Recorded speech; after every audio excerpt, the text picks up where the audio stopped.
तो ओमिक्रॉन की दहशत ऐसी है कि दुनिया के कई मुल्कों ने अफ्रीका जाने वाली हवाई उड़ानों को रोक दिया है। हिंदुस्तान में भी डर सता रहा है कि कहीं तीसरी लहर का सामना ना करना पड़े। इस डर के बीच एक अच्छी खबर भी सामने आई। वायरस के खिलाफ लड़ने के लिए हर मुमकिन तैयारियों के साथ वैक्सीन प्रोग्राम को भी एक कदम आगे बढ़ाया गया है। देखिए कैसे।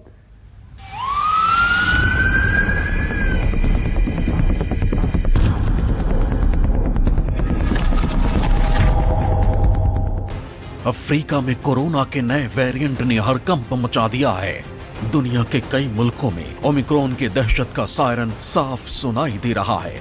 हिंदुस्तान भी डेल्टा से 30 गुना ज्यादा खतरनाक बताए जा रहे ओमिक्रॉन को लेकर अलर्ट है। तीसरी लहर के डर और खतरे की आहट के बीच बड़ी खुशखबरी आई है। चंद दिनों पहले तक ऐसा लग रहा था कि कोरोना पर लगाम लग रहा है।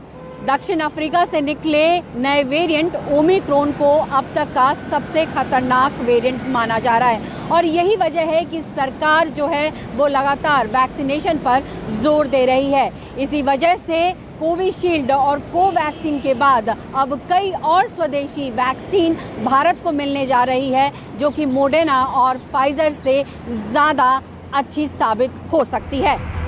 न्यूज़ 24 आज आपको ऐसी लैब की झलक दिखाएगा जहां कोरोना वायरस के खिलाफ तैयार होने वाली वैक्सीन की टेस्टिंग होती है और फिर वो वैक्सीन इंसानी शरीर के अंदर पहुंचाई जाती है। देश के इस लैब का नाम है सेंट्रल ड्रग्स लेबोरेटरी यानी CDL, जो कि देश की राजधानी दिल्ली से 288 किलोमीटर दूर कसौली में है।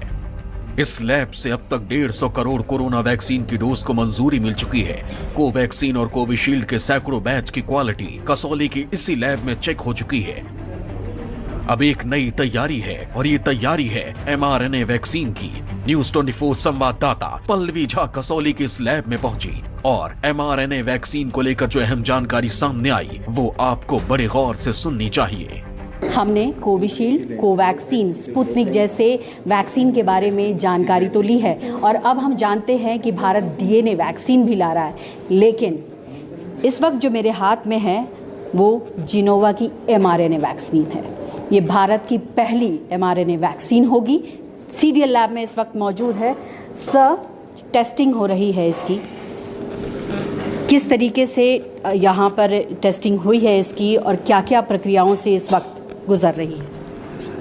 जितने भी पैरामीटर्स वो करते हैं टेस्ट, उन्होंने मैन्युफैक्चर के बाद उनके क्वालिटी कंट्रोल टेस्ट हुए हैं, उसको हम वेरीफाई करते हैं उन्हीं के मेथड से, ठीक है।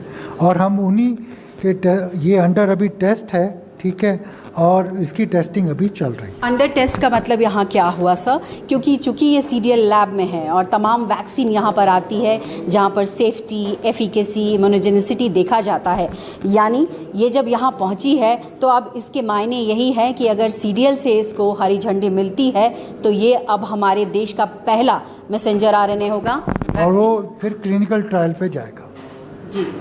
तो वो messenger after testing all the parameters ये इसको हरी झंडी दे दी जाएगी, फिर उसके बाद वो क्लिनिकल। ये भारत की पहली mRNA वैक्सीन होगी जो कि मॉडर्ना और फाइजर की तर्ज पर बन रही है और उनसे भी ज्यादा असरदार साबित हो सकती है।